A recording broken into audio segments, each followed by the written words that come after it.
and the extended teams that you're working with. So we've just got a couple of topics left around finances. So the 2019 finance summary, our income was down about 10% year over year. We budgeted for that just as trends go and are going in all churches. So we baked that into our budget to begin with. We managed our spending accordingly. If you've had a chance to look at the annual report, it shows kind of where we spent in past years. At about the mid-year, we were about $15,000 behind or in the red. But in the second half, we had a tailwind because the mortgage was paid off. We had a contribution from the columbarium because that's an income-generating source as well. And we had a strong December of giving. And so we finished the year in the black for the first time in a very long time. So thank you. We actually landed within $1,000 of our net budget. So thanks for the generous support of the Covenant mission. Here's just a quick summary of just 2 slides on 2019. You can look next. So if you look at the contributions, it's down. If you look at 18 actual and 19 actual, it's down about 10%. And then you can see the various spending. Our staff spending is down considerably. And then on the next slide, financial, you see the one place that our expenses were lower than expected was on the building. So we already accounted for the mortgage being lower, but also our utilities were lower this year. And if we could do the solar project, that would basically make us cost neutral and energy neutral if we could make that solar project work. So again, we're within about 10,000 in the black, and we had budgeted about 11,000, Cindy, from last year. So we were right on target there. So next, we're going to look ahead to the 2020 budget, and that's where we need the vote. I'm going to again thank Sandy Markison for serving as our treasurer last year, and so this budget that George is going to walk us through, I will say, was not developed on his watch. That was the council developed that along with Sandy. So this is proposed by the council, but George can walk us through the details, and then we will solicit a motion to approve this budget. Good morning. I need to hold it close, right? Yes. Good morning. Good morning. I really need to know this budget because as treasurer I should know what's going on, right? So since I didn't help develop it, having to present is helpful because it helps me understand it better. There is a full budget available to you to see, and I realize you haven't had much time to look at it. My commitment as the incoming treasurer will be to have that available earlier next year, and I would like us to have a budget hearing the week before the annual meeting so we can really tear it apart, look at it, and understand it when we come to this meeting. I'm going to give a very brief summary of what's in there. You may be able to look at what you have before you because it's in the same categories. So we start with the revenue that we have, the incomes, and you'll see that we're projecting contributions of $259,000 and a total of $319,000. Now, that is going to be different because that other income includes the grant. When this was proposed, it included the grant that would support Carrie's ministry among us. So since she's not here, we don't know how much of that will be used. She does have some salary from the beginning of this year, and then depends on replacement and other staffing issues that the council is going to have to face. There will be some, but it will be less than that total of $319,000. That, at the same time, will be reflected in the expense area because the expenses will go down. So it'll just be a wash. That there won't have to be any adjustment. If we approve this, it would provide for that, but since we don't have it, it won't, and we won't have the same income stream or the expense stream. So then we go to the expenses, and we have several broad categories. We have the partnerships and mission that we work with, and that's based on 10% of giving. Then we have staff, and in every congregation that I see, staff is always the big driver in the expenses. And this year, it's an important part of the ministry. We need staff to help serve us and to help us serve. And the council approved and recommends a 1.7% increase for staff, and that's included then in the total. And then we have the other ministries, programs, education, stewardship, social ministry, worship and music, building operations. So we have the total of 319, 466.50. And so when we look at that proposal, are we keeping up with? Oh yeah, we are, good. So we have a gain of 468.50, and we're really going to be interested to see how close we come to that next year. It's not $1,000. Yeah, it's a small margin, so we're hopeful that we can have. So I didn't talk about the calculating of that income. Not only do we have that 220,000 plus almost 221,000, but there are a good number of giving units that were not included in that. So that's how they came up with the anticipated contributed income of 250,000.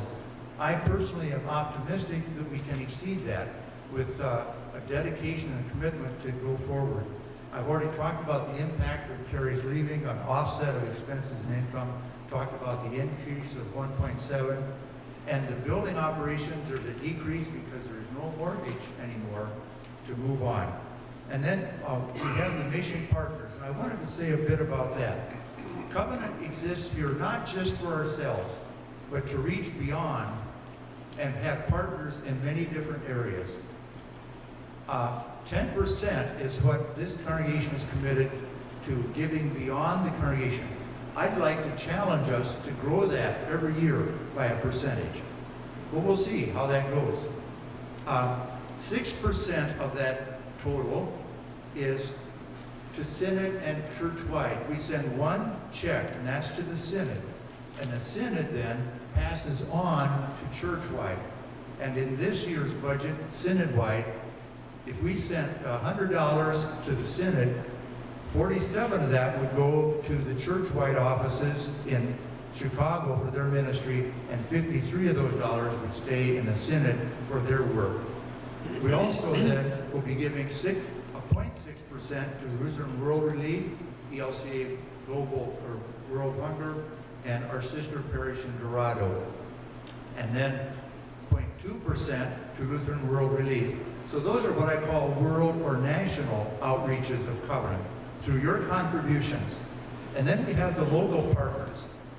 0.5% to start, 0.45% to HATS, that's the homeless, and then ATP, which is the transportation ministry, 0.2% to Scotland and to the Dane County Jail Ministry, and 0.1% to Lutheran Outdoor Ministries and Lutheran Campus Ministry.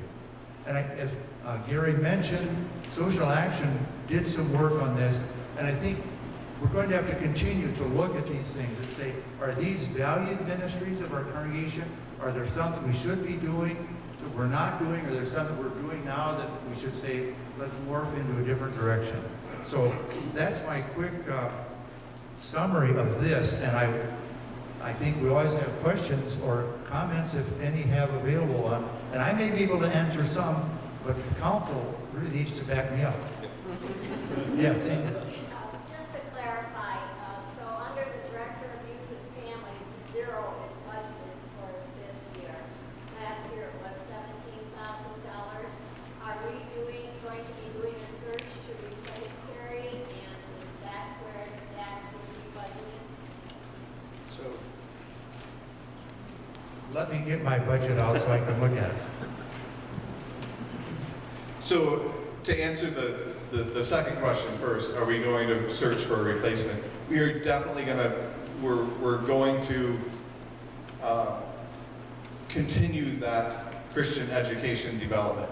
Whether it's like a full-time person like Harry was, or whether we bring someone in with bigger chops but part-time, or how exactly we solve that is yet to be determined. But we will continue to leverage the grant from Foundation and in one way, shape, or form fulfill that mission. Just don't know exactly what form it's going to be in yet. Does that answer the question? Well, it answers the search, but doesn't answer why there's zero there when this year was $17,000. What number is that? That's under the Director of Youth and Families. Because of the foundation. 5,100. Yeah, up here. I gotta see the headings. Under support staff salaries.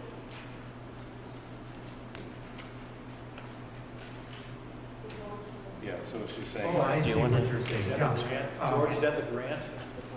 If you look at the bottom, it says Director of Christian Ed, just under So two different lines. 5147. If you move down in there, 5147, there's not a number for Director of Christian Ed. So there was 43,000 budgeted for that. That would have been Carrie's ministry. So the categories have changed, apparently. I wasn't in on that, but I think there's a new numbering for that particular one. Does that help? Tom? Kind of following on the same line, when you go back to other income, you're stating that there's $48,000 in income that isn't really income. Are you talking about, you receive money from a grant and you're Right. counting that as income? Yeah, I think what the council is committed to is transparency on all the revenue streams that come in and go out, even if they are washes, so that we actually know what the cost of our ministry is here. That could have been in just a slush fund, so nobody saw it. But then we wouldn't know that we're actually, it's a cost for having this person and what that cost actually is related to. If the grants were not there and we wanted to have the same person, that means we have to have more income from contributions. So that's why there's a income that basically offsets that 43,000. Am I right? Right, and that is a change from how we've done accounting in the past. And the reason is exactly what George says, is it's not just people, it's like what Steve was describing. Most of the things that Steve described were paid for through grants from the foundation. So we want to be able to show a full picture of what it takes to operate the church. So if we have to bring in an electrician or someone to fix the, there's just a number of things that the foundation supported us on, updating the lighting and things like that, adding the access for the doors. Those were foundation grants. And so we're pulling those kinds of things in as income, but also showing it as expenses as well. And that is a difference in the past, so it's not like we're just, but at the same, it's really a difference in how we're reporting it. But the foundation has always been doing these things, you just didn't see them before. Should it be broken out as a separate category? So it kind of is. If you look at it as income, you'll see there's a reimbursements from, up at the top, there's a reimbursement from dedicated and reimbursement from gifts and memorials. So those are monies that we're not showing you where we're spending it, but we're showing you separate line items for where it's coming from. Good questions though, because this is a difference in how we've done it in the past. Donna? Donna had a question. Yeah.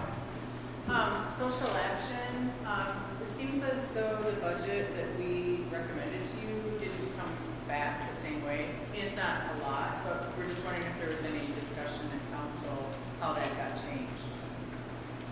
The percentages, I believe, our intent was to deliver the percentages exactly as they came through. Are you saying in absolute terms or in percentage terms? In percentage terms. Okay.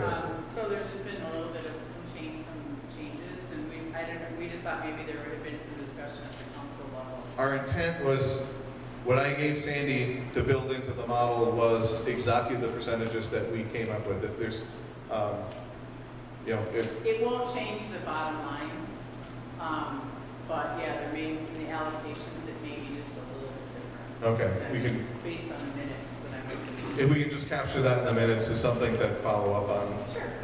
But, I mean, For sure. as long as it's overall the 10%. Yes. Yeah, there was no discussion that I'm aware of to change those. It was supposed to come directly from that meeting output to percentages. Solly? I'm concerned about Sunday school and adult ed under education ministry proposed at a 0 amount. And I think that this is so essential. It is as essential as the roof or the paving of our lot. So where has that been determined that it is at a 0 amount in our budget? So for that, clearly there, part of the education grant was included curriculum and special projects and books and things like that. So so where we only budgeted it as the person, we have money available. So we are definitely planning to spend money, and we'll have money available through our education grant to cover those things. But I think it's important for a member of this congregation that I am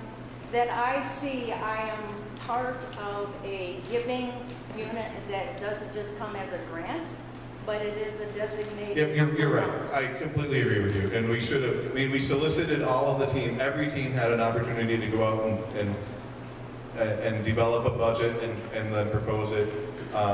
And maybe the education team, I guess I can't speak for it. But certainly our intent is that there is money available to support the education program.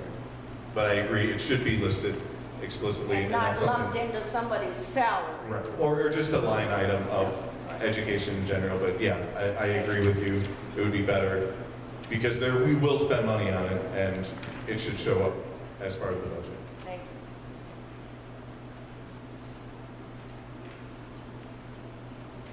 It's just,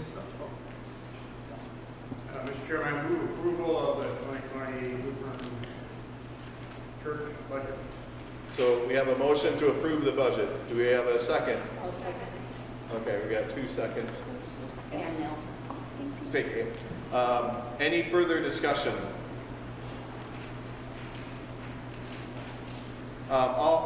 With no further discussion, all those in favor of approving the budget as proposed? Aye. Any opposed?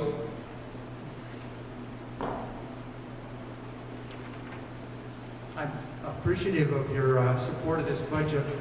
I need your support. I was a math major in college, so I know how to add and subtract. But after meeting with Sandy and getting oriented, I'm wondering if I stepped in deeper water than I realized. And so when Sandy was showing, or Pastor Sarah was showing the lake up there, I thought, maybe I'm in over my head. Fortunately, Sandy is available, and she said she'll help me navigate those waters. But I really had some interesting thoughts going through my head this morning during Pastor Sarah's sermon. So if anybody wants to stick around after the meeting, I know I shouldn't protract it, but if you want to stick around and hear some of the thoughts that were going through my head, I'll just stick around and share a couple interesting stories. At least they're interesting to me. All right, thank you, George. Again, thanks.